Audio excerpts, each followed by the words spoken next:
The open world action genre saw a big surgence in the 6th generation console lifespan. It seemed developers wanted to jump onto the bandwagon of hype that was created by Grand Theft Auto. Many games gave their take on open world like Just Cause, Mercenaries and the Getaway series. During this surgence, Activision gave us 2 titles in the True Crime series, and in this video I'll take a look at those games and the series overall.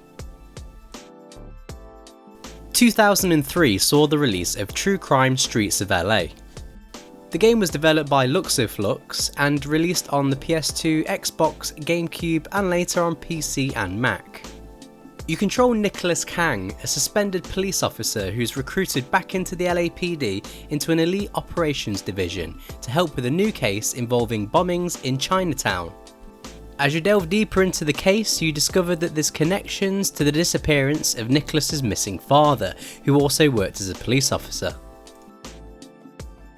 Luxoflux's original aim was to have a game inspired by Hong Kong action flicks with many elements of gameplay, including high-speed driving, gunplay and beat-em-up mechanics. It was clear that there was lofty ambitions during development. If you're a film buff, the first thing you'll probably recognise in this game is Christopher Walken's voice, as he plays an elderly co-worker to Nicholas that also narrates some of the game. There's an impressive cast on voiceover duty, including Russell Wong and Gary Oldman. In terms of gameplay, the similarities to Grand Theft Auto series are there. You're just playing as a cop rather than a crook. You can explore the vast map of LA freely. You can commandeer vehicles, and there's also side activities. There are numerous episodes throughout the game. Each of these episodes has different missions to complete in order. If you fail a certain mission, the plot will continue down a different path, as there are several different endings to the game, which is quite impressive and certainly adds to the cinematic feel of the game. It almost feels like the game pushes you into seeing these alternate endings first, rather than the true ending, as when you fail a mission, your first option on the screen is to continue the story rather than replay the mission. In between missions, you're free to drive around LA, and it's here you'll have some important tasks to do. As you drive around, you'll encounter random crimes to solve. These usually involve chasing down criminals in cars or sorting out squabbles on the street. Solving these crimes helps your good cop bad cop meter, and killing civilians will harm it. This meter will also have an influence on where the story goes.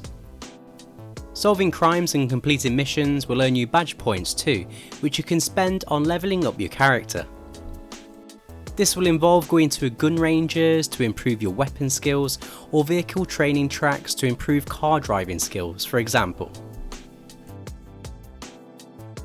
Mostly all the missions fall into a certain gameplay style. There's driving, shooting, stealth and fighting. You can fire your gun from your car to take out enemy tyres, and there's a precision aiming system too if you wish to aim for a non-lethal zone or a killer headshot. There's certainly lots of different gameplay on show here, but I really think the developers should have scaled back things and tried to make these different gameplay styles better. For example, I feel like the driving mechanics could have had a little more work. The steering can be a major issue sometimes. Sometimes I find it hard to target enemies and accidentally go into precision aim when I don't want to. Picking up weapons proves to be a chore as well, and it shouldn't be as hard as it actually is. Also, I would have scrapped the stealth segments completely. Adding sloppy stealth segments to games that don't need them should be a crime. On the plus side, there are small additions to the game that add to its charm, such as being able to fire off warning shots to scare crooks, and being able to flash your badge at the general public. I may complain a lot, but ultimately I would recommend you give Streets of LA a go for yourself. It's an ambitious title blending lots of things together. It doesn't succeed in implementing all of its gameplay styles well, but you may find a part of the game to be really fun. The story is entertaining, the voiceover work is top notch, and the graphics are good for a game released at this time. One other great thing I have to mention is the game's soundtrack. There's an impressive list of original work from rappers like Snoop Dogg and some rock and metal classics as well from bands like Megadeth and Alice in Chains. You can actually unlock Snoop as a character in the game by collecting 30 hidden dog bones. The game received average to positive reviews but ultimately achieved commercial success, selling over 3 million units worldwide. And with Activision publishing, you know there's going to be a sequel on the cards. 2005 brought us True Crime New York City for the PS2, Xbox, GameCube and PC. The game has the same gameplay style as the first title, but switches out the sunny roads of LA to the gloomy, rainy streets of New York. This time you play as Marcus Reed, a former gangster now turned police officer. Your main mission is to track down a mole in the OCU and find out who killed your mentor. There's a star-studded cast yet again to provide voice acting, with Christopher Walken returning and Lawrence Fishburne and Mickey Rourke added as well. True Crime NYC takes the gameplay of the previous title and builds upon it. You'll be working your way through missions, taking down offenders and taking part in side missions, but there's lots of improvements on show. Firstly, the gameplay in general feels a lot more tightened up, feels a bit easier to drive and to shoot your enemies.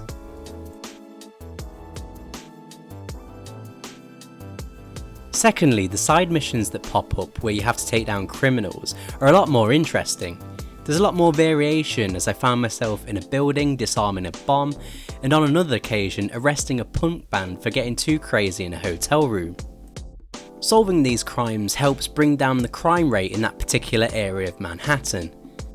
Going into buildings takes me on to my next point, in that there are a lot more places you can enter and purchase items, like pharmacies for medicine, delis for health, and clothes shops for, well, clothes.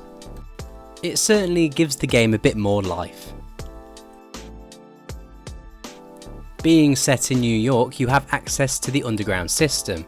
You're free to jump on any stop and ride the subway to any stop on the map. This certainly helps when you need to get from one side of the map to the other, as it would take you a good chunk of time to drive it. You can also request taxis as well. The good cop bad cop system returns and will affect the ending, but as far as branching paths, I don't believe the game has them. When you finish the first case in the game, you're then allowed to choose which of the next 3 you want to complete first. In terms of upgrades, you have the option to purchase them with cash rather than spending badge points from the previous game. Also, I have to mention the soundtrack has been improved to the standard of a Grand Theft Auto game. A bit more variety with bands and singers, with a focus on East Coast artists to fit the setting of the game.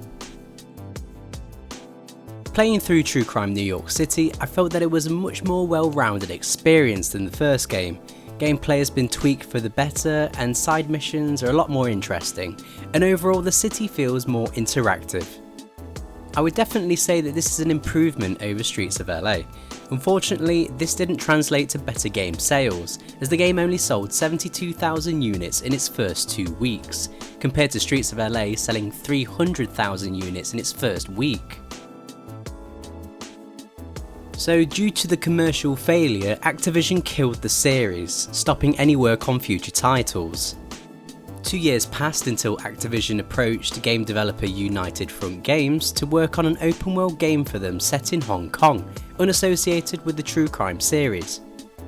As the game progressed with development, the powers that be at Activision noted striking similarities with its True Crime series and proposed the game would be part of the franchise. In 2009, the game was announced as True Crime Hong Kong and was ultimately an aim to revitalise the True Crime series. After the release date was pushed back, Activision cancelled development, citing that there was quality issues and the title would not be able to hold its own against other open world genre titles like GTA and Red Dead Redemption. Thankfully, the story for United Front doesn't have a sad end, as Square Enix swooped in to buy publishing rights for the game and released it in 2012 as Sleeping Dogs for the PS3 and Xbox 360. As you play the game, you can see the true crime influences throughout, but it has a much higher level of quality overall and has some really good ideas of its own. It's definitely one to check out, and now it's even easier to play with a re-release on the PS4 and Xbox One. So, as with all my retrospectives, I ask, what is the future for the series? Well, as of December 2014, Activision abandoned the true crime trademark, which is a clear indication they're not interested in using the series anymore. This isn't to say we'll never see another true crime game again, but with the success of Sleeping Dogs, I think personally I'm more interested in seeing a sequel to that than a third true crime game.